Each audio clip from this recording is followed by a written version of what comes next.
көрермендер. Бүгінгі таңда көлігіміз шаң болса, кір болса, көлік жуу орындарына жүгінетініміз бар. Мен де көлігімді жудыртып, әрі осы кәсіппен айналысып жүрген кәсіпкермен сұхбаттаспақшымын. Бізді тамаша көңіл күймен тамашалаңыздар. Қанат, қалайсыз? Жақсы, өздеріңіз? Жақсы. Ашылғандарыңызға көп болған жоқ. Соның өзінде қаншама машина, қаншама адам жұмыс қарқынды жүріп жатқан сияқты ғой. Аллаға шүкір, жұмыс қарқынды.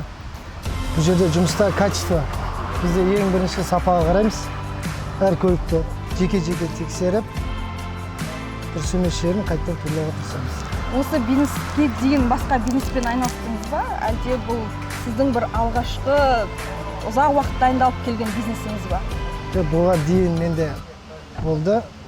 Әкемнің бизнестерін жүргізгем, өзім интернет-клуб жүргізгем. Бұл бизнесті 2 жыл бұрын бастауым керек еді. Кішкене құжаттар қиындық туғызып, Аллаға шүкір биыл бітіп, міне ашып жатқан жағдайымыз бар. Заңдастыру жағы қиын болды ғой сізге сол? Заңдастыру, Бұл ғимаратты заңдастыру ма, әлде кәсіптің өзін заңдастыру қиын болды ма? Жоқ, жер өз жеке меншігімде болды. Соны кәсіпке, яғни осы автокөлікке қызмет деген заңда рұқсаттандыру сол қиындау болды бізде. Қанат, осы көшенің бойында 4-5 көлік жуу орталығы бар. Бәсекеден қорыққан жоқсыз ба? Неге? Бәсеке адамды қайта алғанын тындырмай ма? Сізге әрі бәсеке, әрі көрші келіп алып, неге бұл жерде көп болса да осында көлік жуу орталығын аштың деп былай тіс қайрап, немесе сондай бір жағдайлар бола ма? Жоқ, біздің Түркістанымыз өзі кішкентай, халқы да аз, барлығымыз бір-біріміз танимыз. Бұны ашып жатқанда кеп айтқандар болды, бірақ сұраққа сондай жауаптар болады өзі. Бір аяқ асты сұрақ қойылған кезде нақты жауаптар тауып кететін кездер болады. Одан ешқандай қорыққан жоқпын, бәсекеден және де андай тіс қайрап көрсеткен ешкім болған жоқ. Жалпы енді бәсекелестеріңізбен сәлеміңіз түзу ғой? Аллаға шүкір. Бұл бизнес табыстың көзі енді сұраныс көп болғандықтан ба, неге соңғы уақытта көлік жуу орталықтары жанда жиі ашылып жатыр? Әлде бір оңай бизнес па? Бизнестің оңай жоқ, жұмыстың да оңай жоқ. Көзін тапқан адамға мүмкіндігі, не только мынау көлік жуу, бізде Түркістанда қазір бизнестің көзі көп, көзін тапқан адамға. Ине сатып байып жатқан кісілер бар. Бұл көлік жуу оңай жұмыс емес, бұл жерде бастысы балдар, яғни дипломы жоқ балдарға табыс көзі жақсы деп есептелінетін жағдай бар. Осы қызметкерлерді қалай таңдадыңыз? Әлде өзіңіздің ағайын туыстарыңыздан жинап алдыңыз ба? Жоқ, айтып отырмын, бұл бизнесті ашар кезде 2 жыл бұрын құжат дайындап атып, балдар еріктеріне өзім. Қандай шарттар, қандай талаптар қоясыз қызметкерлерге? Қызметкерлерге бірінші тазалық, екінші сапа, үшінші уақытылы жұмысқа келу. Егер де бір осы ағайын туысыңыздан енді қазақ болғаннан кейін ағайын туыс көп қой, менің баламды ал, менің бауырымды ал деп алдыңызға алып келсе? Жоқ демеймін. Еркелігін сосын көтересіз ба? Ой, менің ағамның қызметіндемін деп мысалға кешігіп келу мүмкін, 2 сағат демалып алайын деу мүмкін. Сондай бір жағдайларда не істер едіңіз? Ол жұмысқа шынымен бүйтіп серьезно қарайтын адам көрініп тұрады. Ағасына да, жеңгеме де бәріне түсіндіріп айтам, істейтін адам істейді, істемейтін адам кетеді. Яғни қатаң бір тәртіпте жүйеде ұстайсыз ғой? Иә. Бұл табыстың енді көріп отырмыз ғой, былай клиенттеріңізден, жаңағыдай көлік жууға келген күнде мысалға қанша табыс түседі? Сіздер процентпен ба қызметкерлер арасында әлде айлыққа ма? Бізде процентпен әр бала жуған көліктің жартысын алады. 50-50 ғой? 50-50. Хозяинмен бірдей жүреді. Сол себептен бір көлік жүргізу қанша теңге? Бір көлік жуу. Жуу, иә. Құны 1200 теңге бізде.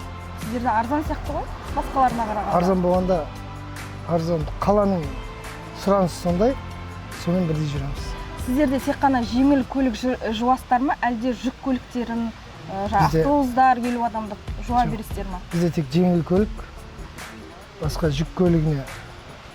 Енді болашақта деп айтайықшы, болып қалатын. Құдай қаласа, егер де мүмкіндік болып жатса жүк көліктеріне ашуға ниетіміз бар. бір күнде мысалға кемінде қанша көлік кіреді? Бір мысалға қызметкеріңіз кемінде бір күнде қанша көлік жуады? Бір күнде 10-15 көлікке дейін бара ма, бармай ма? жоқ, әрбір жұмысшы кемінде 4-8 көлікке дейін жуады.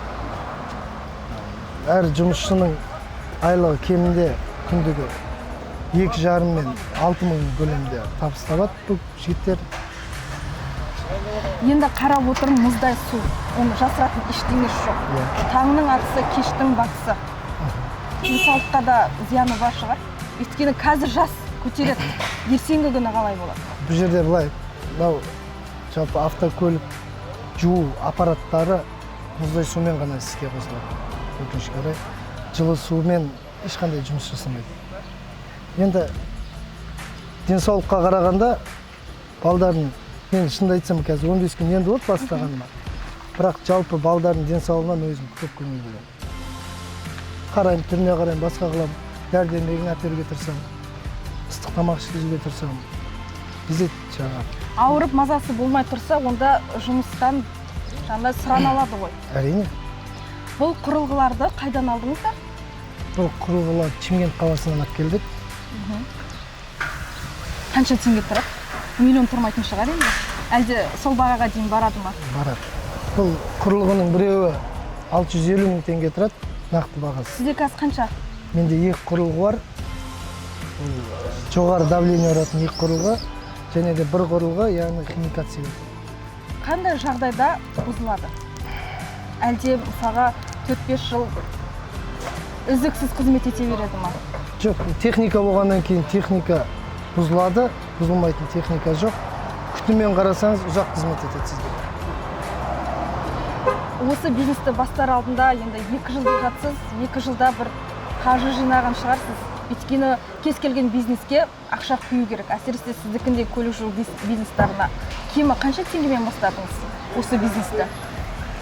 Менде 5 миллион болған, 5 миллионмен бастадым. Әрине жетпей қалған жағдайлар бар. Аллаға шүкір, ағайындарым бар, бауырларым бар. Соларға көп рахмет. Әйтеуір бүгінгі таңда ешкімнен қарыз емессіз ғой? Ешкімнен қарыз емес. Енді түсірілім барысында жарыңыз да жүр, енді бұл отбасылық бизнеске айналып кеткен сияқты ғой. Жоқ, әлде сіздің жұмысыңызды қадағалап жүр ма? Одай емес. Бұл жерде ақша жүрген жерде, шынымды айтсам, өзім көп жүргім келмейді. Ақшаны нақты бір адамға тапсырамын, сол адамнан. Әйеліңізде ғой ақша? Ақша әйелімде. Яғни әйеліңіз кассир? Енді әйеліңізбен ақша жағына келгенде келіспей қалып, ондай жағдайлар болмайтын шығар? Жоқ, менде тәртіп қатал. Яғни орысша айтқанда отчет дейді, есеп жетпей жатса қалтасынан төлейді. Сұранысым сондай. Кәсіпкер болу үшін қандай қасиет қажет? Кәсіпкер болу үшін тіл байлық керек, халықпен сөйлесу керек, халыққа не керек, соны жеткізе білу керек. Қанат, енді осы көлік жуу орталығыңызға біз енді келіп жаңа сұхбат алып жатырық. Уақыт бөлгеніңізге көп рахмет. Енді сіздей жағдай қызметкерлерге жалақы төлеп жұмыс орнын ашып беріп жатқан ер азаматтарымыз аман болсын. Өйткені елдің экономикасының дамуы ол кәсіпкерлердің де қолында. Сондықтан да сізге рахмет айтамын. Енді болашақта осы көлік жуу орталықтарыңыз бірнеше қалаларда болсын деген біздің бағдарламадан сізге тілек. Менің көлігім дайын болып қалса, онда айдап кетейін. Жолыңыз болсын.